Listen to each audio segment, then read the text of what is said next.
नमस्कार दोस्तों, दिग्विजय शर्मा एकेडमी में आपका स्वागत है।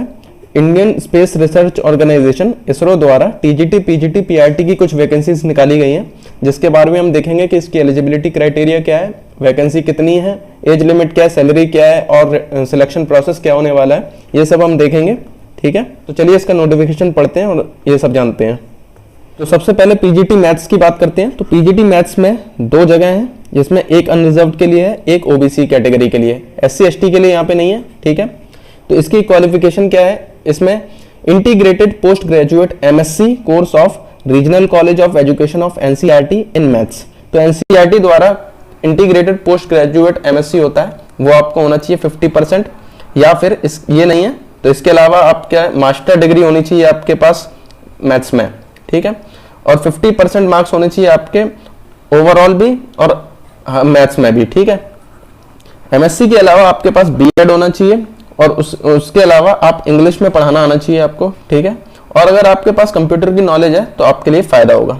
तो इसके लिए क्या क्या चीज चाहिए, पीजीटी वालों के लिए मास्टर डिग्री चाहिए, ठीक है, बीएड चाहिए और इंग्लिश में पढ़ाना आना चाहिए और कंप्यूटर की नॉलेज होनी चाहिए। ठीक है, तो सारी की सारी पीजीटी वाली पोस्ट के लिए मास्टर डिग्री, बीएड, इंग्लिश में टीचिंग और कंप्यूटर की नॉलेज होनी चाहिए।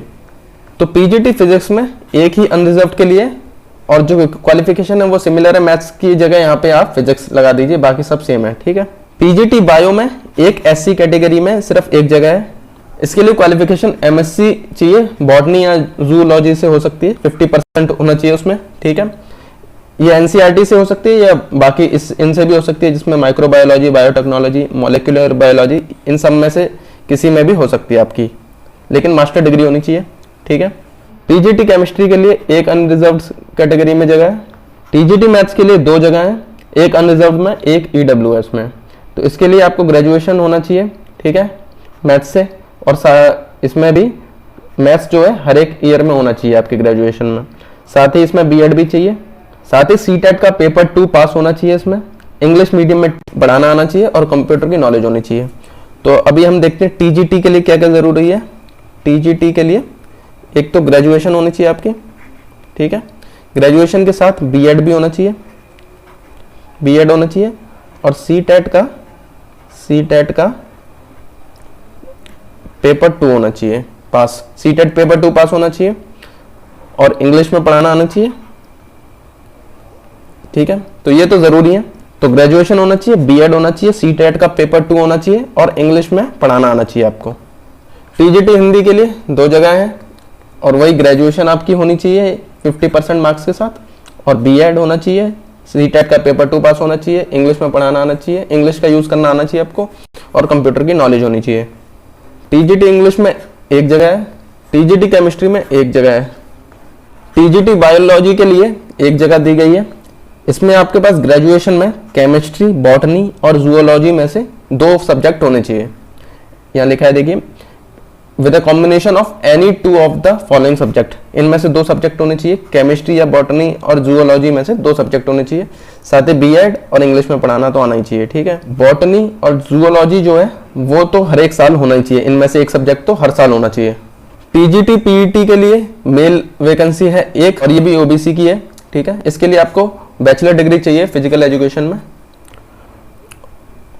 और पीईटी फीमेल के लिए भी एक है जो कि एससी कैटेगरी के लिए है, इसमें भी आपको बैचलर डिग्री फिजिकल एजुकेशन में चाहिए। अभी आती है बात प्राइमरी टीचर के लिए 5 जगह हैं, जिनमें से 3 अनरिजर्व्ड के लिए हैं, एक ओबीसी और एक ईडब्ल्यूएस के लिए। ठीक है, इसकी क्वालिफिकेशन के लिए सीनियर सेकेंडरी यानी कि 12th होनी चाहिए 50% मार्क्स के साथ, और 2 ईयर का डिप्लोमा होना चाहिए इन एलिमेंट्री एजुकेशन, डीएलएड बोलते हैं जिसको हम। ठीक है, ये अगर नहीं है, इसके अलावा एक और ऑप्शन है आपके पास, सीनियर सेकेंडरी यानी कि 12th 50% मार्क्स के साथ, इसके साथ डीएलएड की जगह बीएलएड हो तो भी चल जाएगा काम। ठीक है, सीनियर सेकेंडरी 12th के साथ 50% marks diploma in special education है तो ये भी काम कर जाएगा। अगर आपकी ग्रेजुएशन में 50% मार्क्स है और आपने बीएड कर रखा है तो भी आप एलिजिबल हैं। आपको 6 महीने का ब्रिज कोर्स करना पड़ेगा, जो आपको पता होगा, ये करना ही होता है। ठीक है, ये तो एक क्वालिफिकेशन हो गई। ठीक है, 12th के साथ डिप्लोमा या फिर ग्रेजुएशन के साथ बीएड हो और 6 महीने का ये कोर्स, ठीक है। इसके अलावा आपके पास सीटेट पेपर 1 पास होना चाहिए, इंग्लिश मीडियम में पढ़ाने आनी चाहिए और नॉलेज कंप्यूटर की होनी चाहिए। तो चलिए देखते हैं अलग अलग पोस्ट के लिए सैलरी क्या है और एज लिमिट क्या है। तो पीजीटी के लिए सैलरी 47,600 से लेके 1,51,100 तक होगी, ठीक है। और एज लिमिट जो है वो 18 से 40 साल है। टीजीटी के लिए 44,900 सैलरी से लेके 1,42,400 तक हो सकती है और इसकी एज लिमिट है 18 to 35। प्राइमरी टीचर के लिए 35,400 से लेके 1,12,400 तक हो सकती है और इसकी एज लिमिट है 18 से 30 तक। तो ये सैलरी जो है आपके अलग अलग इसमें अलाउंसेस वगैरह ऐड होके ये बढ़ती है, तो मिनिमम इतनी और मैक्सिमम इतनी तक हो सकती है। एससी कैंडिडेट के लिए 5 साल का रिलैक्सेशन है और ओबीसी के लिए 3 इयर्स का है। ये 3 साल वाला जो रिलैक्सेशन है वो ओबीसी के साथ साथ एक्स सर्विसमैन, पीडब्ल्यूडी कैटेगरी में जो लोग आते हैं और सेंट्रल गवर्नमेंट के एम्प्लॉय जो हैं उन सब के लिए है। आपके फॉर्म के लिए 750 रुपये लगेंगे, जिसमें से जो लोग इस कैटेगरी में आते हैं यानी कि वुमेन, एससी, एसटी, पीडब्ल्यूडी और एक्स सर्विसमैन, इनके सारे के सारे पैसे वापस आ जाएंगे जैसे ही आप एग्जाम दे देंगे और बाकी लोगों के 500 रुपये वापस रिटर्न हो जाएंगे, ठीक है। सिलेक्शन प्रोसेस जो है उसमें रिटन टेस्ट होगा सबसे पहले, उसके बाद स्किल टेस्ट होगा। स्किल टेस्ट में जितनी वैकेंसी है उसके रेशियो में एक वैकेंसी के लिए 7 लोगों को बुलाया जाएगा, यानी कि अगर 1 वैकेंसी है तो 7 लोगों को बुलाया जाएगा, 2 होंगे तो 14 को बुलाया जाएगा। लेकिन जो मिनिमम कैंडिडेट्स हैं वो 10 बुलाए जाएंगे, यानी कि अगर 1 है तो 1 के लिए 10 बुलाएंगे, अगर 2 हैं तो 2 के लिए 14 ही बुलाए जाएंगे, ठीक है। इस तरीके से ये कोई फिक्स नहीं है, लेकिन लगभग यही रेशियो रहने वाला है। 1 सीट के लिए 7 कैंडिडेट्स को स्किल टेस्ट के लिए बुलाया जाएगा। Skill test will be purely go on go basis. Go on go basis मतलब होता है कि अगर उनको आपका स्किल टेस्ट पसंद नहीं आया तो आपको वो फेल कर देंगे और आपके रिटर्न टेस्ट की कोई वैल्यू नहीं रह जाएगी। स्किल टेस्ट में पास होने के लिए आपको 60% मार्क्स चाहिए होंगे 100 में से।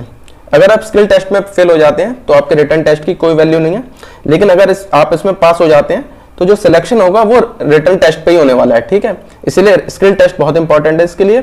रिटर्न टेस्ट पे ही लेकिन मेरिट बनेगी, जैसा कि यहाँ पे लिखा हुआ है final selection will be purely based on the marks obtained in written test. तो रिटर्न टेस्ट के मार्क्स पे ही मेरिट बनने वाली है, लेकिन स्किल टेस्ट में जो जो क्वालिफाई होंगे उनके ही रिटर्न टेस्ट देखा जाएगा, ठीक है। तो इसमें फेल हो गए तो रिटर्न टेस्ट देखा भी नहीं जाएगा, इसीलिए स्किल टेस्ट में पास होना है और रिटर्न टेस्ट में अच्छे से अच्छे मार्क्स लाने हैं। तो ये बात ध्यान रखनी है, बीएड वाले जो स्पेशल एजुकेशन वाले हैं वो प्राइमरी टीचर के लिए एलिजिबल नहीं है। स्पेशल एजुकेशन से बीएड करने वाले टीजीटी के लिए भी एप्लीकेबल नहीं है। जिन्होंने बीएड स्पेशल एजुकेशन से की है वो आपके पीजीटी में भी एप्लीकेबल नहीं है। तो स्पेशल एजुकेशन वाले बीएड जिन्होंने की है वो इसमें से किसी पोस्ट के लिए एप्लीकेबल नहीं होंगे। जो 50% मार्क्स वाला क्राइटेरिया है वो सभी टीजीटी के लिए एप्लीकेबल है, लेकिन फिजिकल एजुकेशन टीचर के लिए नहीं है। ये जो कैटेगरी वाले सर्टिफिकेट हैं एससी, एसटी या ओबीसी वाले, वो आपको स्किल टेस्ट के टाइम पे दिखाने होंगे, ठीक है। तो ओबीसी सर्टिफिकेट जो है वो आपका एलिजिबल तभी माना जाएगा जब आप क्रीमी लेयर में नहीं आते हैं। नॉन क्रीमी लेयर वाले ही ओबीसी कैटेगरी में माने जाएंगे। ईडब्ल्यूएस कैटेगरी वाले स्टूडेंट्स को भी अपना जो सर्टिफिकेट है वो स्किल टेस्ट के टाइम में दिखाना होगा। ईडब्ल्यूडी वाले जो कैंडिडेट्स हैं वो अगर रिटन टेस्ट के टाइम पे कोई हेल्प लेना चाहते हैं, यानी कि स्क्राइब चाहते हैं, लिखने के लिए हेल्प चाहते हैं, एक्स्ट्रा टाइम चाहते हैं, तो उनको अपना सर्टिफिकेट दिखाना होगा, नहीं तो उनको स्किल टेस्ट के टाइम पे दिखाना होगा। रिटन टेस्ट के लिए आपको कोई ट्रैवलिंग अलाउंस नहीं मिलेगा, लेकिन अगर आपका स्किल टेस्ट में सिलेक्शन हो रहा है तो स्किल टेस्ट के लिए आपको ट्रैवलिंग अलाउंस मिलेगा, जिसमें आपको अपने रेलवे टिकट या बस टिकट दिखानी होगी। रिटन एग्जाम इन सारे सेंटर्स पे होने वाला है, गुंटूर, विशाखापट्टनम, तिरुपति, गुवाहाटी, पटना, चंडीगढ़, न्यू दिल्ली, अहमदाबाद, बेंगलोर, हुबली, तिरुवनंतपुरम, कोझिकोडे, भोपाल, मुंबई, नागपुर, भुवनेश्वर, चेन्नई, मदुरई, हैदराबाद, लखनऊ, देहरादून और कोलकाता। इनमें से सारे सेंटर्स पे एग्जाम नहीं होगा, उन सेंटर्स पे एग्जाम होगा जहाँ पे मैक्सिमम लोग अप्लाई करेंगे या उसको अपना सेंटर चुनेंगे।